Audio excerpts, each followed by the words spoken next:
Shalom saudara-saudari yang dikasihi Tuhan Yesus Kristus. Tajuk renungan kita pada hari ini, kehidupan anak-anak Allah.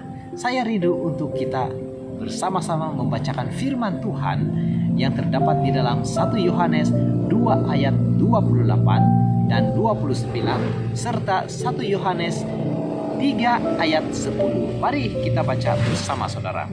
1 Yohanes 2 ayat 28, firman Tuhan berkata, "Sekarang pun hai anak-anakku, kamu harus tetap di dalamnya, supaya apabila dia datang kelak, kita dapat menghadapnya dengan berani tanpa rasa malu."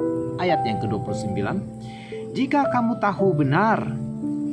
tahu bahwa dia itu benar, maka kamu harus tahu bahwa orang yang melakukan apa yang benar lahir daripada Allah. Nah, di ayat yang 1 Yohanes 3 ayat 10, dengan demikian nyatalah perbezaan antara anak-anak Allah dengan anak-anak iblis. Orang yang tidak melakukan apa yang benar bukanlah anak Allah. Demikian juga orang yang tidak mengasihi saudaranya. Saudara, banyak orang yang mahu menjadi anak-anak Allah dan bangga menjadi anak-anak Allah. Hal itu tidaklah salah, karena Alkitab sendiri memang menuliskan bahwa setiap orang yang menerima dan percaya Yesus Kristus akan menjadi anak-anak Allah. Mari kita lihat di dalam 1 Yohanes 1 ayat 12. Namun demikian, dia memberikan hak menjadi anak Allah kepada mereka yang menerimanya dan percaya dalam namanya. Pertanyaannya saudara, apakah kita tahu bagaimana seharusnya cara hidup yang benar itu sebagai anak-anak Allah? Saudara, pertanyaan seterusnya, apakah kita sudah hidup selayaknya sebagai seorang anak-anak Allah? Nah saudara, salah satu bukti yang dapat terlihat dari seorang anak Allah adalah tinggal di dalam Allah, tinggal di dalam Kristus, yang kita bacakan tadi di ayat yang ke-28. Dan di ayat yang ke-29 kita dapat melihat bukti sebagai seorang anak Allah. Ia memiliki kelakuan atau cara hidup yang benar, hidup suci dan tidak berbuat dosa.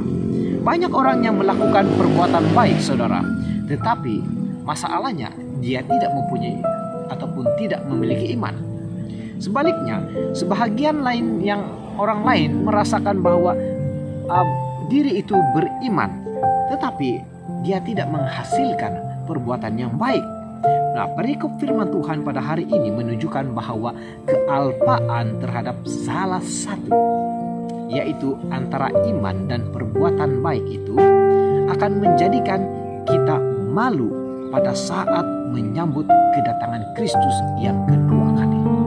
Saudara, iman yang sejati itu akan selalu menghasilkan perbuatan yang baik. Setiap orang yang memiliki iman dan konsisten melakukan kebenaran itu, merekalah yang dipanggil anak-anak Allah yang sejati. Hidup kita sebagai anak-anak Allah tentu saja tidak mudah. Ya, ketika kita sungguh-sungguh mahu menjalani hidup sebagai anak-anak Allah, kita akan mengalami penolakan.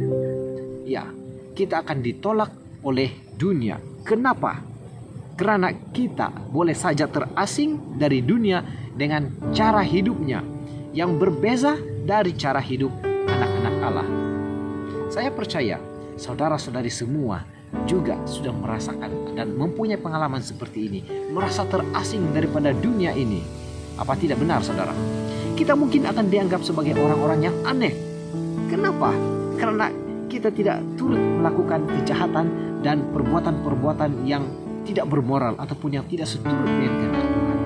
Ya, kita dianggap sebagai aneh dan bodoh oleh karena Bagi mereka, perbuatan-perbuatan dosa dianggap biasa-biasa saja. Itu dianggap sudah normal.